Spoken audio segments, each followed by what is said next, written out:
Very well. The last the last area, well, actually, it's quite a big area. Obviously, are the Orkneys, and you just something that you mentioned there. You say 6,500 BC, sort of a group of very unusual people arrived in the Orkneys and started building those extraordinary constructions, the stone circles. If you go back to the stories of the Irish traditions that talk about the gods coming from the north of the world, and you think, well, if we're talking, thousands of years ago, Scotland the mainland was pretty inhospitable. There's still a lot of glaciers left over from the Ice Age. But you couldn't go any further north to, say, the Faroe Islands, which are not named after pharaohs, by the way, and Iceland. It was pretty inhospitable back then, So I figured the only place that was left would be Orkney. And it turns out that just for once, archaeological data is actually matching the alternative history data. The two are actually overlapping for a change, which is really nice.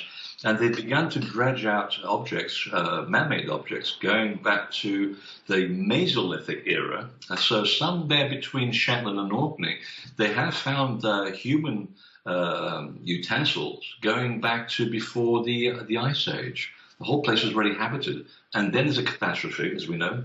8,000 BC, we get new fragments. People were already appearing on Orkney around 8,000 BC. This is latest information. But certainly around 6,500, we do get new excavations. And there are whole areas around the Skara Brae and the Ness of Brogard, which has just been dug up. And they found utensils, and in fact, they found that the date coincides with the time that the site stopped being used. It was like a big party. They closed it up and they moved somewhere else, ostensibly down to Lewis, because the sites are younger. And I was taking that at face value because I was also looking at the same time frame when I was looking at the three major stone circles. Not two, there are three major stone circles on Orkney. No one knows about the third one because the stones are gone. They're used for building materials. They were used as a quarry by the local farmers. But the mounds are still there. You can still see it. And then the main one is actually on the high ground. And from the high ground, you can look down this tiny little neck, this little peninsula, and you can see Ring of Brogard and Stennis, which is my favorite. It's like this incredible machine. There's only 4 megaliths left, but my God, they are beautiful. Words really fail you at this point. And I'm looking at this and I'm going, wait a minute, this looks suspiciously like 2 big circles, one small one, which is slightly offset. I'm going, we're not talking about Orion here again, are we? And so again, I was able to just put the sites together, look at the horizon, and there's a lot of mountains around there. You've got to be careful what you're looking at. Did some calculations and then was able to figure out that, around 6,000 BC, the first time that the belt of Orion suddenly crosses above the threshold of the mountains in that location, makes its appearance, and the angle at which it appears is also within a few degrees of the mirror of the angle formed on the ground, level to the horizon by the 3 stone circles. So now we have a story here that the people, the gods of islands that went through Lewis, also appeared in the north of the world in Orkney, who would have come around from Scandinavia. And of course, that goes back to the navigators and the astronomers who were the Tuatha De Danann. I'm sort of speculating at this point because not all the information is in. There's hardly anything left over. I'm picking up threads here. But there is a connection between the construction methods, the alignments, the constant referencing to Orion, and also the dating of things. So there are all of these things, these 3 points here in favor of a story that connects the old gods of the flood to the gods that appeared in the Western Highlands of Scotland. Is it Dwarfy Stain, the sandstone monolith on the Orkneys, and you've got that kind of plug, have you, that's actually been removed, and I know it's a place of initiation, but could you talk about that a little bit and the similarity with that you found in Japan? I saw, didn't you? And also yes, in Japan. Yeah. I'd like to mention that. If you go to Orkney and take a day trip to Hoy, it's the most. It's a vicarious trip across a tiny little shipping lane. It's and don't get out of the boat because the waves actually come through the boat. It's supposed to go through the boat, stop it sinking, which is kind of weird when you're trying to film and you've got this wave going through the boat. I think I'll get back in the car.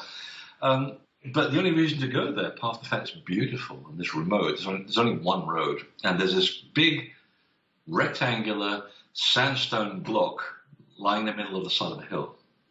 And there's a woman on the other side of the parking area. Actually, it's more like a culvert where two cars can park. And I said, "Oh, have you come to look at the big stone?" And she says, "What big stone?" She's got a massive telescope. And it turns out she's actually just looking for eagles nesting. And she's not even aware of the stone, and she's a local. I thought, wow. So you go into this stone, and it has a hole about yay big cut right out of it. And there's a block, a big plug that fits in within a tiny increment either side. Now, how the hell did they cut this and went around the back of it and pull the whole thing out? Because I can't figure that out unless the block came from somewhere else. But the striations appear to match the block from which it came from. So it's a mystery in itself. But certainly it was meant to be removed, as though you put something in, but you can also take it out. And I thought, I've seen this idea before in the initiation towers in Peru, the chupas, where you have the same concept, where they look like burial chambers, but no, they're just there with just enough, a little bit of light and enough air for someone to go in and have an out-of-body experience. So this is in the back of my mind. I go in, actually crawl in, and there's a little rectangular room about 8 feet long. On your right, there's a semicircular room about 3 feet tall that has been beautifully chiseled out. And then opposite that is like there's a little raised section that looks like a TV screen, and you kind of just lob yourself in there. You're gonna have to sort of move around like this on your on all fours. You can't stand up. But it's the acoustics in there that are extraordinary. It's a very, very low sound. And the only time I've ever found that was in the Great Pyramid, and also at West Kennet Longbarrow. And at that low frequency, you're out of body in 15 seconds. In fact, I had to stop doing what I was doing because I was find myself leaving. And I thought, I've got work to do. And no one's going to find me here anyway. And I made a note of this.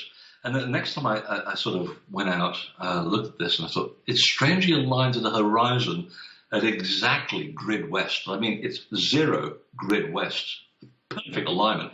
Now, the west is usually the communication with the other world, with the spirit world. I'm thinking, okay, make a note of that. Now, I'm in Sardinia, and I was taken to a location that hardly anybody knows, unless you're a local, that has exactly the same chamber honed out of the same rock on the side of a hill. And it's done for the same purpose, initiation. Some of them were also used for birthing, and they were uniquely used by the women in Sardinia. But whoever carved them in Sardinia also did it in Orkney. It's the same construction method, the same interior design. You couldn't make this up. And then I've realized that there was a sort of another story that overlaps with this, and it was the story before the flood when the gods were in Japan, flying around in rock boats. I've never heard that story before, but yet if you go to Mount Miwa in Japan, near Osaka, they've got some most incredible stone structures, and they do have these, what look like rock boats standing in the middle of nowhere in these forests. And apparently they said, yeah, that back then the gods would made things levitate, and they're able to go from the mainland, which would have been Korea, which has the world's greatest concentration of dolmens, by the way, and that's where the word dolmen comes from, not from Europe, but from Korea. And the gods used to fly towards the east, and they go to Japan backwards and forwards on these rock boats. And I'm looking at this structure on Hoi, and I'm thinking, what have we got here? So there is a parallel connection here to the work of the godlike people, and then the humans that followed their traditions long, long after. So you talked about it quite a lot in the Missing Lands, actually, didn't you? But about those, yes, that Japanese chapter, I remember. Yeah, it's great. Yeah, I think Japan has a lot of mysteries that we're still beginning to discover. They're only just beginning to come out of the woodwork because, again, the academics in Japan think that Japan is only about 2,500 years old, which is ridiculous. Yeah. I think cultures are much, much older. And there is a group of people there in Hokkaido that have been highly persecuted called the Ainu, which may be a remnant of the Anu. I don't know. I don't know if it's the same. It sounds the same, but sometimes you can make the error that the two are connected when they're not. But it turns out that they have some unusual cosmologies that appear to be very similar to the Anu as well. So who knows? They may have migrated through Siberia all the way to Hokkaido as well. And certainly the dragon bloodline, the people of the serpent, does go through China and Indochina. So there is that connection. Yeah. So, it's kind of fun to see how comparative cultures have very similar concepts, even though they're far away from each other. But they do begin to form part of a very long story. Yes, Freddie, and you've been absolutely brilliant at connecting all the dots for us.